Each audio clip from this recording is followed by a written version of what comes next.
السلام علیکم ورحمۃ اللہ وبرکاتہ۔ الحمدللہ الحمدللہ الذی اللہ العظیم كنت نبيا وآدم بين الماء والطين والصلاة والسلام على حبيبه وعلى سنته أجمعين أما بعد أعوذ بالله من الشيطان الرجيم بسم الله الرحمن الرحيم كل من عليها فان صدق الله مولانا العظيم وبلغ رسوله النبي الأمين الكريم۔ حضرات، عقیدت و محبت کے ساتھ درود پاک کی ساری حاضر کیجیے۔ اللہم صلی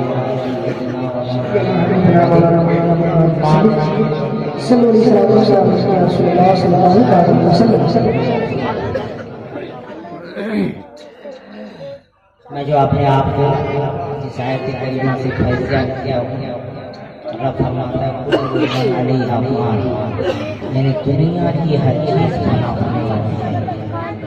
اور آج ہم لوگوں کا یہاں ایک جگہ جمع ہونا تو صرف یہی مقصد ہے کہ آج مرحومہ کے نام کی سب سوال کیا جائے۔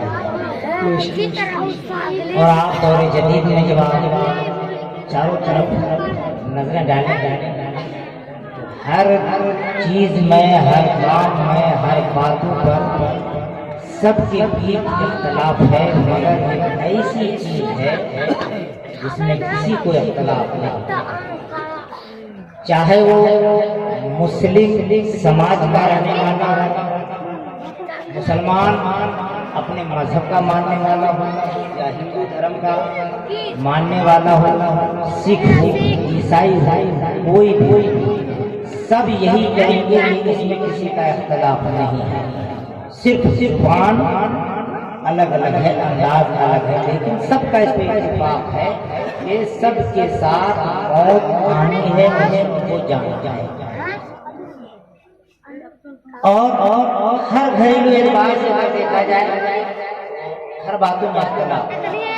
آج ہم اپنے آپس میں علماء کے بیچ کوئی ایک مسئلہ چھڑ جائے تو ایک کا جواب کچھ ہوگا تو دوسرے کا جواب کچھ ہوگا، مگر اختلاف ہوگا۔ عقیدے کے اعتبار سے اختلاف ہوگا، علمی لیاقت کے اعتبار سے اختلاف ہوگا، گھر کا معاملہ جو اپنا سماج میں دیکھا جاتا ہے، باپ بیٹا کا کام ہوتا ہے تو بھی اختلاف ہوگا، باپ چاہتا ہے کہ ایسا ہو، بیٹا چاہتا ہے ایسا ہو، مگر ساری دنیا کا ہر رسم و رواج، ساری دنیا کا ہر کام و کاج، سب میں سب کا اختلاف۔ اب پوری دنیا کا جب محاصرہ کیا جاتا ہے، چاہے وہ کہیں کا رہنے والا ہے، چاہے بہار کا ہو یا بنگال کا ہو، یو پی کا ہو یا مدراس کا ہو، کرناٹک کا ہو یا بنگلور کا ہو، مذہبی کے اعتبار سے وہ مسلمان ہو یا ہندو ہو، سکھ ہو یا عیسائی ہو، جس سے بھی کہا جائے کہ بلا بتاؤ تمہیں مرنا ہے، تیرے لیے موت ہے، تو سب ایک زبان یہی کہیں گے کہ ہاں مرنا ہے، ایک وقت ہے کہ سب کے لیے موت آئے گی اور اس دنیا کو چھوڑ کر جانا ہے۔ بلکہ یہاں تک کہ ہمارے علماء کرام بیان فرماتے ہیں کہ سب کو تو مرنا ہی ہے، اور ایک وقت ایسا آئے گا کہ موت کو بھی اس کو بھی موت بھی الگ نہیں ہے کہ جس سے چھٹکارا ہے، بلکہ موت کو بھی موت ہے۔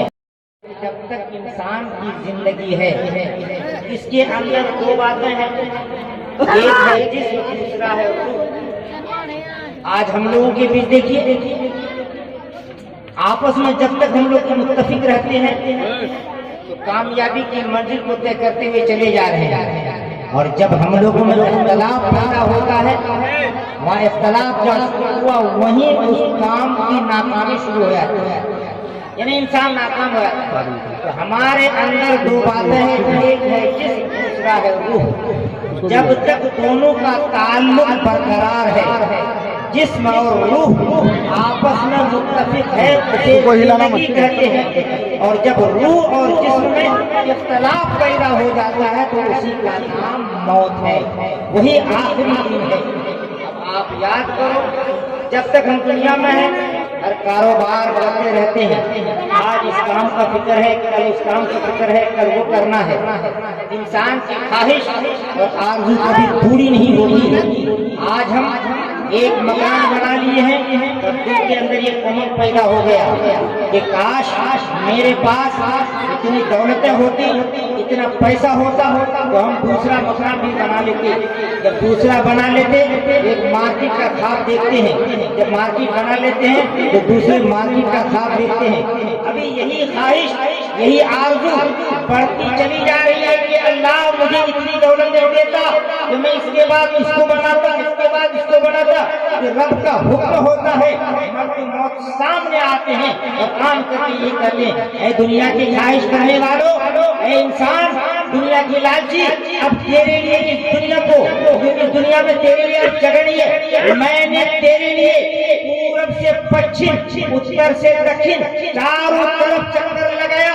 تیرے حصے کا اب ایک دانہ دنیا میں نہیں پایا جا رہا ہے، اس لیے اب تیرے لیے اس دنیا کو چھوڑنا ضروری ہو گیا، اور میں ہی ملک الموت ہوں، اب تیرے پاس آیا ہوں، اب تیری روح قبض کر لوں گا اور تو موت کی گھاٹ کو چکتا رہے گا اور تو اس دنیا کو چھوڑتا چلا جائے گا۔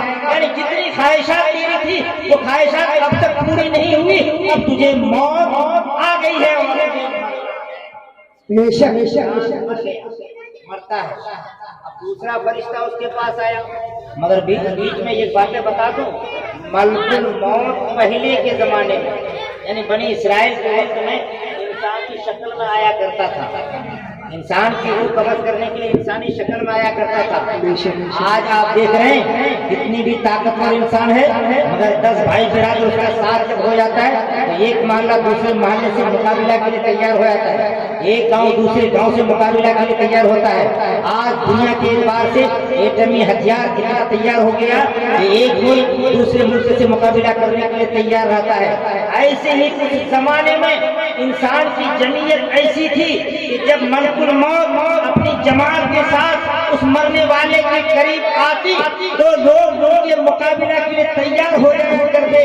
تو ملک الموت نے بارگاہ خداوندی میں عرض کیا، اے مولا کریم، جب اس شکل میں وہاں اترتا ہوں تو تیرے بندے شرارت میں اتر جاتا ہے اور اس کا مقابلہ کرنا یہ اچھی بات نہیں ہے۔ تو تبارک تعالیٰ نے کہا، اے فرشتوں، مجھے اختیار ہے، میں چاہو تو اس کی روح بے شک سبحان اللہ، سبحان اللہ، ماشاء اللہ۔ فرشتے شکل تبدیل کرتے ہیں، اب آمنے سامنے اس روپ میں نہیں آتے۔ اب وہی فرشتہ مرنے والے کے قریب پہنچتا اور ان سے کہتا، اے انسان، تو بہت دن تک اس دنیا میں جیا ہے، تو نے بہت کھایا ہے، تو نے بہت پیا ہے، تو نے بہت کچھ کیا ہے، تیرا سارا کام اس دنیا میں ہے، مگر تو نے اللہ کے لیے کیا کیا؟ یاد کرو کہ اب میں تیرے پاس آئی ہوں۔ موت بولتی ہے کہ اب میں تیرے پاس آ گئی ہوں، میں نے پوری دنیا چکر لگایا، تیرے حصے کا ایک بوند پانی کہیں نظر نہیں آیا، اب تیرے لیے موت ہے۔ یعنی اس سے پتہ یہ چلا انسان کی موت اسی وقت آتی ہے جو لکھا ہوا رزق ہوتا ہے، جو لکھا ہوا پانی ہے، جو آب و دانہ اس کی قسمت میں لکھا ہوا ہے اتنی تک محدود ہے۔ جب اس کا آب و دانہ دنیا کی اعتبار سے پورا ہو جاتا ہے اسے موت آتی ہے، اور موت کے بعد اتر کر کے 4 انسان کے کندھے پر اسے ہندوستان سے قبرستان لے جائے۔ بے شک سبحان اللہ، سبحان اللہ، ماشاء اللہ۔ سب کے پاس آئے گی۔ موت ایک ایسی چیز ہے کہ دیکھنے اور دکھانے کی نہیں ہے، جیسے آپ باتیں جاتی ہیں، ہر چیزیں دیکھنے کی ہے آنکھ سے، اور کچھ باتیں ایسی ہے جسے احساس اور محسوس کرتے ہیں۔ ماسٹر صاحب احساس اور محسوس کہتے ہیں، یعنی احساس کے نہیں، احساس کا مطلب ایسا ہے کام کرتے تو اندر سے دیکھا جاتا ہے، دیکھا، لیکن کوئی انسان یہ کہہ دے کہ آج کچھ دن پہلے بڑی کڑاکے کی ٹھنڈی تو یہ ٹھنڈی ہے، کوئی دکھا سکتا ہے کہ یہ ٹھنڈی ہے جو ہم کو لگ رہی تھی بڑی ٹھنڈی لگ رہی تھی؟ یہ دکھانے کی چیز نہیں ہے، بلکہ یہ احساس تھا۔ آگے چل کے موسم کی تبدیلی ہوگی، موسم بدل جائے گا، وہ گرمی ہوگی، آج جب گرمی سے لوگ پریشان ہو، کوئی ان سے کہے کہ گرمی لگ رہی ہے دکھاؤ پکڑ کے، وہ دکھانے کی چیزیں نہیں۔ بس ایسے ہی فرشتے آپ کے پاس آتے